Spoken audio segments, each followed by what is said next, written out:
നിങ്ങൾ എത്രമാത്രം സംസാരിക്കുന്നുവോ, ഇമ്പോർട്ടൻ്റ് ആയിട്ടുള്ള കാര്യം പറയുന്നത്, നിങ്ങൾ എത്രമാത്രം വായിട്ടലയ്ക്കുന്നുവോ അത്രമാത്രം പണം വന്ന പണം പോയിക്കൊണ്ടേയിരിക്കും.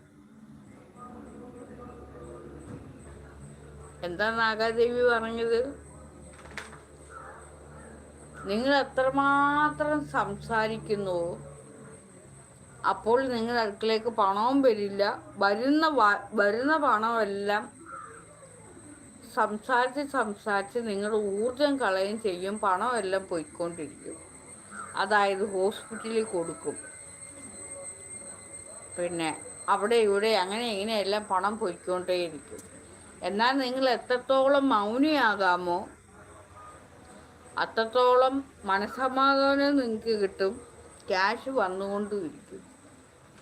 റൈറ്റ്?